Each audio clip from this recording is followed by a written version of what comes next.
Good morning, guys. So it's finally the day. We're pulling up here to the TSAWWASSEN ferry terminal to head over to Vancouver Island. Yeah, it was only about an hour and 20 minutes from the Chilliwack Walmart, it's looking like, so we made good time, and that was a good spot to stop the day before. Island time. Alright, let's go get...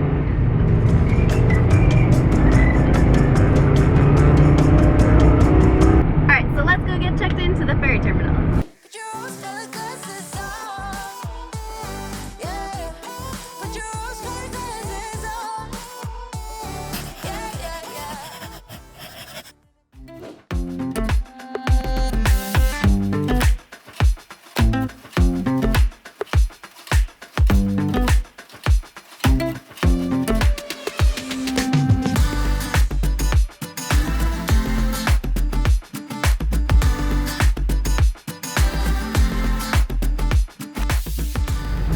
Hi there. How can I help you? We have a sailing for 11 o'clock to Schwartz Bay. Do you have a reservation? We do, yes. Lane 33, please. Lane 33. Excellent. Thank you very much, sir. You too. Take care there.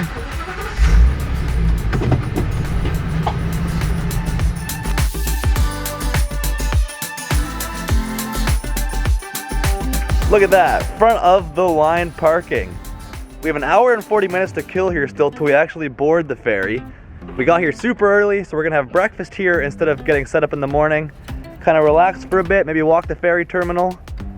I wore, if you can see it, my Newfoundland shirt. I got on the Newfoundland ferry there, so it is gonna be a good day for the ferry, guys. Blue skies, no more crazy rain. We had a lot of rain last night over in Chilliwack, so we are super excited to start exploring the Pacific Ocean, guys. Pacific West, here we come.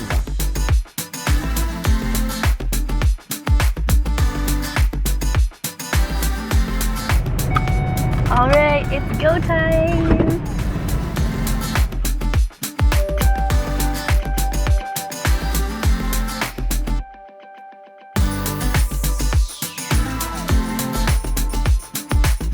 Okay, so we made it onto the ferry with no issues. So with the whole pandemic going on, they're starting to ease off on the rules that they have here on the ferries. They started to have more They started to have more sailings, and they're opening up like the cafe again and stuff, but they said that they would rather you stay in your vehicles during the sailing if you can. Otherwise, like if you need to go up and like use the washroom or get some food or something, they want you to go and do that and then come back. So yeah, no hanging out and viewing basically. yeah, so I think like maybe mid-sail we're gonna go up there and see and like check out the view for a quick second and then come back to the RV, but it kind of works out like almost good for us because we can just like hang out in the RV and just like edit the video and hang out. Oh, and also don't mind this huge freaking PVC pipe we have in here. Luke's gonna show you what he's gonna do with that later on. We have a plan for it, so yeah, stay tuned for the greatest fishing hack of all times. So we've left the RV. I've got my mask on. Alysha took hers off. But we're at the top deck here, and we're gonna go check out the outside of the ferry. Everyone seems to be walking out and checking it out, so let's check out these amazing views. It is beautiful out there.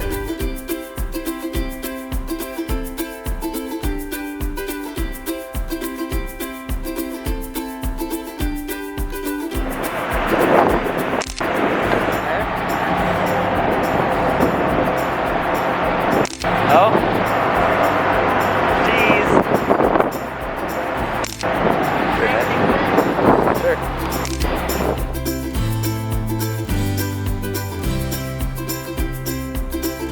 Okay, so that was actually really quick. We had basically like just gotten up here for maybe a couple of minutes and sat down, enjoyed the view, and we're already arriving in Victoria. So it's time to get back to the RV and prepare for landing. And then I think our first stop in Victoria is going to be the ocean. So we'll see you there.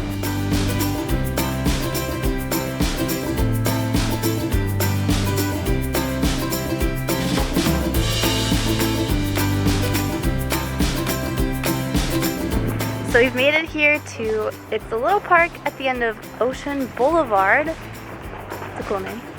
Yeah, we thought we were gonna boondock here too, but upon arrival, you can only stay till 1 hour after dusk. So we're gonna enjoy it here, check out the ocean and see if we can find some little ocean critters, but it's still gonna be a bit of an adventure tonight to actually find out where we're allowed to sleep in the Victoria area. Look at this.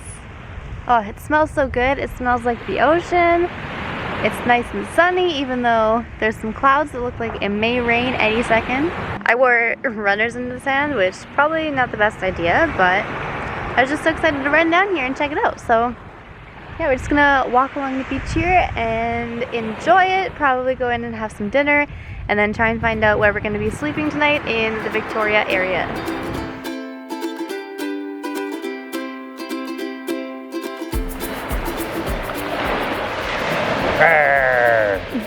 Ew. All the fun things of the ocean. The Pacific West has so many diverse critters we're looking to explore. When we went east across Canada, we thought there'd be all sorts of cool stuff in the Atlantic, and apparently the Atlantic Ocean doesn't have nearly as many critters as the West Coast. I think in about a week's time, we're gonna be at the Pacific West Coast Botanical Beach, Alysha? Yeah, that one.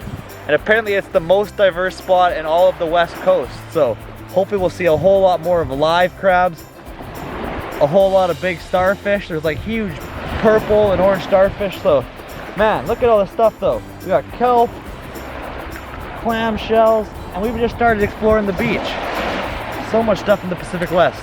So we're just like on the other side of this lagoon, so like the ocean beach is over there, and this is like a calm little pond area. We're just looking, like the whole beach is full of shells, and like there's tons and tons of shells, and there's even little barnacles.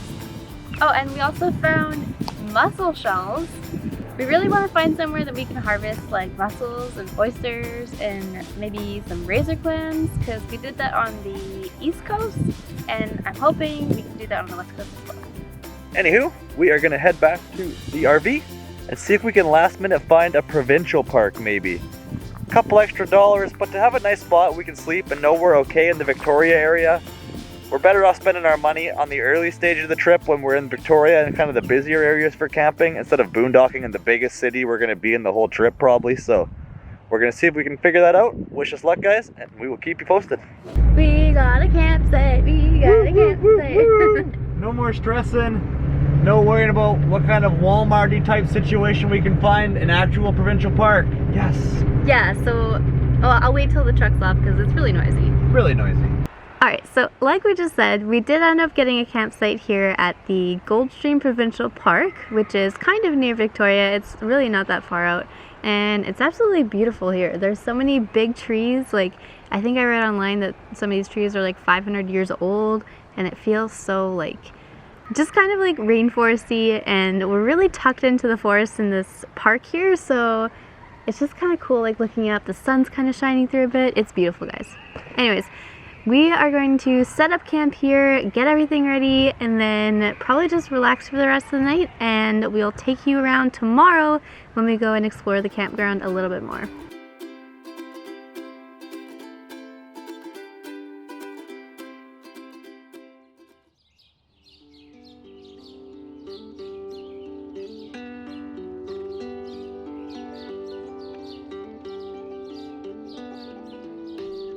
Alright, so that was such a peaceful sleep, so nice and so quiet, and this morning we woke up to all the birds chirping. It's just so nice here. Yeah, compared to the alternative of sleeping somewhere in downtown Victoria or in a side street somewhere. I saw a woodpecker hopping along the log earlier. It was just a baby, but that was still super cool. And then yeah, we've seen a lot of squirrels around here too. We've been sitting out here all morning, and there's squirrels on the trees beside us and just running around. Like, we've seen like 3 at one time. Yeah, Crazy. that gray squirrel was huge. Fun fact for those of you that didn't know, and correct us if we're wrong, but Australia doesn't even have squirrels. I guess with all the predators and kind of dangerous animals they have, well, I have a cute fluffy one, but there's a fun fact for you. They all got eaten probably. True. But anyway, we're gonna roll out in a second here, guys, because another perk to this campsite area, there's a walk to a jumbo waterfall. So we're gonna go check out the campground and find this waterfall. Whoa, wait. Okay, this isn't the jumbo waterfall. We're walking to a smaller waterfall that's right beside the campground. And in the next video, in tomorrow's video, we're going to be seeing the gigantic waterfall called Niagara Falls. Yeah, called that. It's on the way to our next provincial park, so we'll do it on the drive. All right, well, let's head to this smaller waterfall.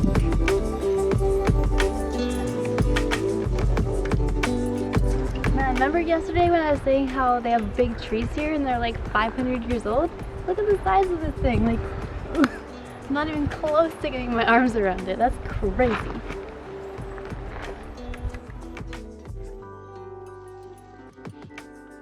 Oh, I can hear the waterfall.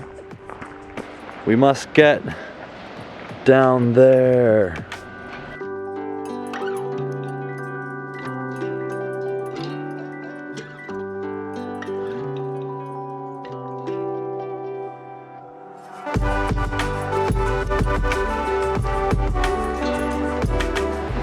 We found the highlight of the GOLDSTREAM Falls Provincial Park, Golden Stream Falls here, so we're gonna head on over. Those kids are playing in the water. It looks kind of cold. Gonna go check it out and see how that feels.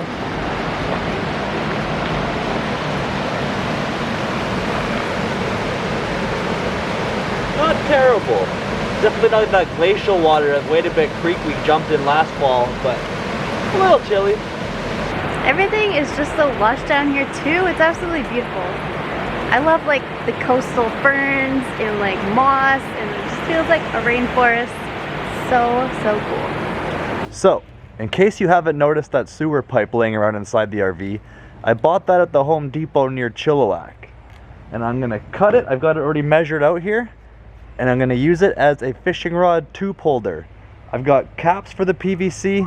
I've got this little chain I'll show you in a second here, and we're gonna mount it in the storage hatch back there, and I can store my fishing rods along in the roof instead of leaving them in Alysha's way. And while I do that, Alysha's over here making up some chicken tacos. Yes.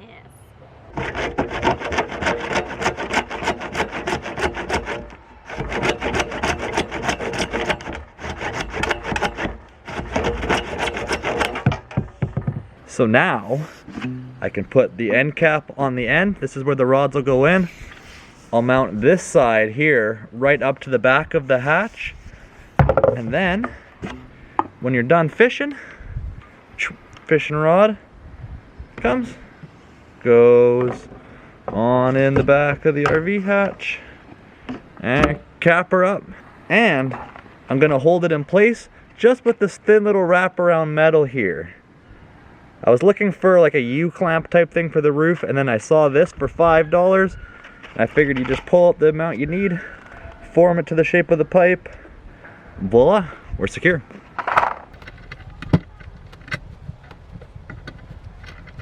Oh, dinner ready, Alysha? It's ready. You better come get it while it's hot.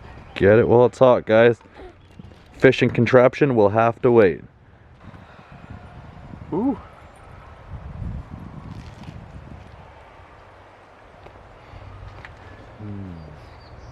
It is now installed right in the back hatch here. I've got both halves of our two rods me and Alysha are planning on using this little RV trip. You can just take them and put them in here. Like so. And cap pops in. And ta-da! Talk about a clean way to put it away instead of resting it up in the kind of hatch in the RV. It was in the way, stuff got tangled up, they rattled, so. Another benefit to this as well is by putting it up in this tube on the roof instead of sliding it in along the back, it'll keep all the eyes on the rod where the line actually goes through safe. Don't want to risk breaking any of those, otherwise the rod's completely useless. So that was the biggest reason why I wanted to do this. With that being said though, guys, I'm going to pack up this hatch and we're going to call it a night here. Thank you for tuning in as always. Give the video a like if you're happy that we're on Vancouver Island and to help kind of support us and the channel. And otherwise we will catch you in the next video, guys. Have a good night. This isn't shot live here right now for this video, but we wanted to add it in. And just a huge thank you to all of you guys out there for pointing out the mistake we made during that oil change. I still can't believe I did that, but thank you all so much for being so kind and helpful, pointing us in the right direction to fix that. For anyone who missed it, last video, there is the oil filter, and to the right of the oil filter is the actual oil pan itself. Behind the oil filter, more central in the RV, is the transmission fluid pan. Long story short, I drained 6 liters of transmission fluid, give or take. I think our RV holds 16 liters, correct me if I'm wrong. So we still had some, and that's why the RV didn't actually blow up, thank goodness, and just had that small vibration to it. But another bad thing we did was we added that 6 liters of new oil to the old oil since we didn't drain it out. So that could have been a huge headache, but luckily All you kind souls out there pointed it out, and we got to fix it before anything terrible happened. So we are smooth sailing. Got to Canadian Tire this morning, bought the oil, did it all right there, topped up the transmission fluid. So back on the road and rolling smooth, guys. Oh yeah, that reminds me. One other thing I was supposed to ask you guys is we want to do a question and answer kind of Q&A section soon here coming up in one of the videos, or at least start preparing for it. So we were wondering if you guys have any questions perhaps about RV life, about our life, and all that kind of stuff. Do you have any questions that you've been wondering?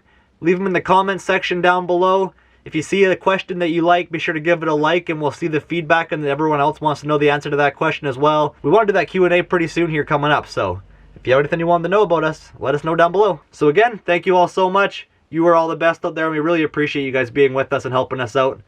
And otherwise, we will see you in the next video. Give this one a like if you enjoyed it, of course, and we'll catch you around, guys. Night.